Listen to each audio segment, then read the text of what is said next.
Hello, historians. Today we are going to continue talking about ancient India and talk about the Maurya and Gupta empires. So, before the Mauryan Empire, the Indian subcontinent was fragmented into hundreds of kingdoms that were ruled by powerful regional chiefs who engaged in warfare using their small armies. In 327 BCE, Alexander the Great, remember him all the way back from our Greece unit, and his troops entered India and overran existing kingdoms in the Punjab region. He left after only 2 years, but his destruction of the regional powers opened the opportunity for other groups to seize control.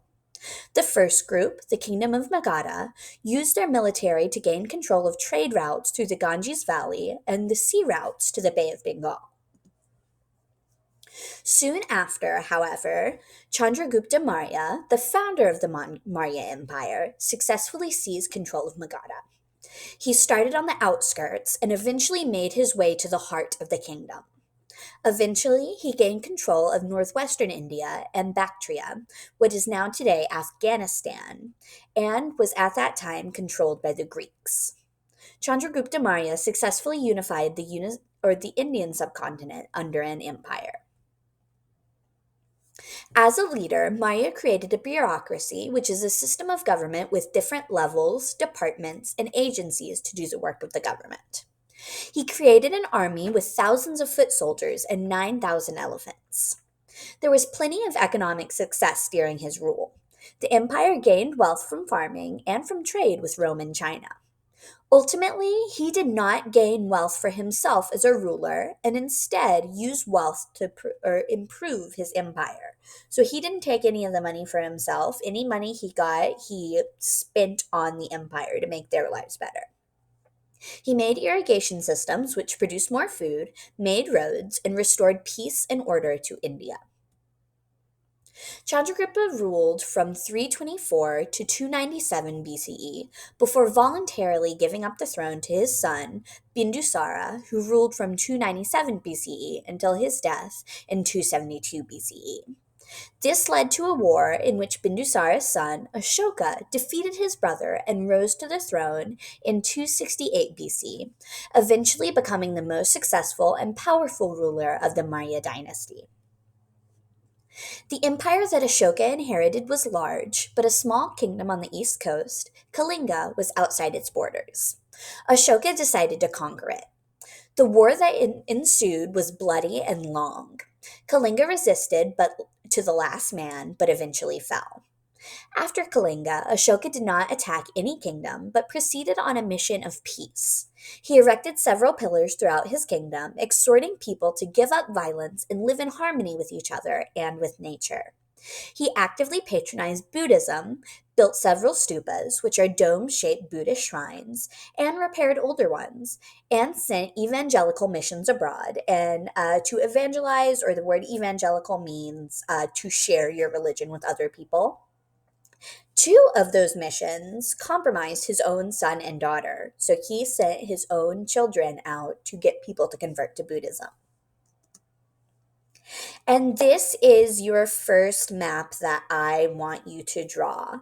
So your Mayan Empire is, and this map is a little bit confusing, it's the darker orange color. This lighter orange color is considered to be a tributary state. So that means they're kind of part of the Maurya Empire, kind of not part of the Maurya Empire. So I want you to focus on this main dark orange color. And all you're doing is coloring in the map. So, Mauryan life. The Mauryan Empire was divided into 4 provinces, and at the head of each was placed a prince of the royal family or a governor. The provinces were subdivided into districts, and these in turn were divided into smaller units. The basic unit of administration was the village. Society was divided into 7 occupational groups, and occupational just means job. So, there were philosophers, farmers, soldiers, herdsmen, artisans, magistrates, which are government officials, and counselors. The philosophers included monks, priests, and teachers. The farmers, herdsmen, and artisans paid taxes to support the empire. The successors of Ashoka were not strong enough to hold the empire together. And a successor is just someone like if there's a king, the successor is the person right after the king. It's the next in line for the throne. It started disintegrating bit by bit, and in 185 BCE, almost 150 years after Chandragupta had overthrown the Magadha king, the last Mauryan ruler was assassinated by his commander in chief while inspecting his troops. Costly salaries for soldiers and government officials ended up bankrupting the central treasury.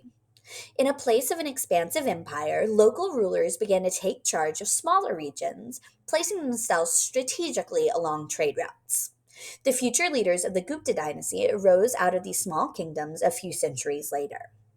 They conquered many regions of the former Maurya Empire and forged alliances with kingdoms that chose not to fight against them.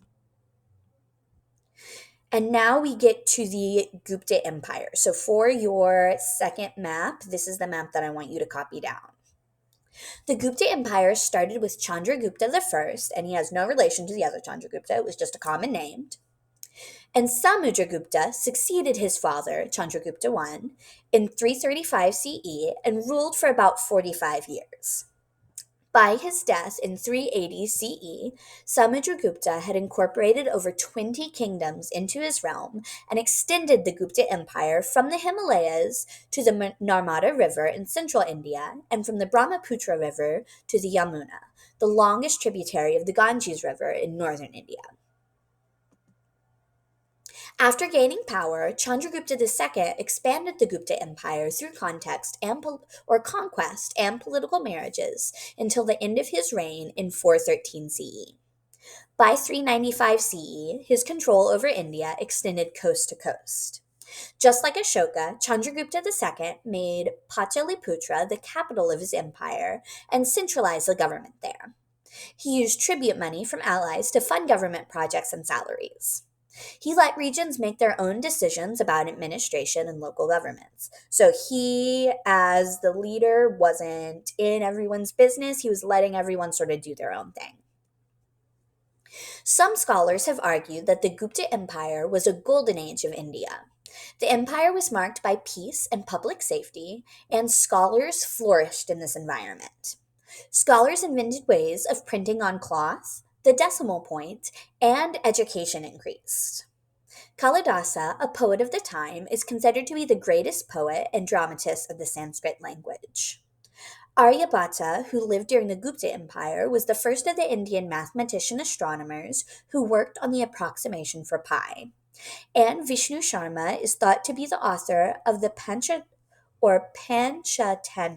fables, one of the most widely translated non-religious books in history. Great tact and foresight were shown in the governments of the vast empire. The large kingdom was divided into smaller pradesha, or provinces, and the administrative heads were appointed to take care of them. The kings maintained discipline and transparency in the bureaucratic process. Criminal law was mild, capital punishment, which is the death penalty, was unheard of, and judicial torture was not practiced. Faheim called the cities of Mathura and Pataliputra as picturesque, with the latter being described as a city of flowers. People could move around freely. Law and order reigned, and according to Faheim, incidents of theft and burglary were rare. The Guptas traded widely from China to the Mediterranean Sea. Gupta leaders became very wealthy and encouraged the arts. Under their rule, writing, music, drama, and art grew in importance. The religion of Hinduism was an important part of Gupta culture. Much of the art from the Gupta period was dedicated to Hindu gods. The cities were known for their temples. Travelers came to the Gupta's lands to visit religious sites. The Gupta leaders were Hindu, but they tolerated other religions. Many Buddhists and Jains lived under the Gupta rule. Sculptors made many images of the Buddha, which was the founder of Buddhism. The Gupta Empire ended with the invasion of the White Huns, which were a nomadic tribe of people from Central Asia, at the end of the 5th century CE. Until the 16th century, there was no unifying empire, and regional political kingdoms ruled in India. All right, here are my sources. You can go ahead and move on to your next assignment on Canvas.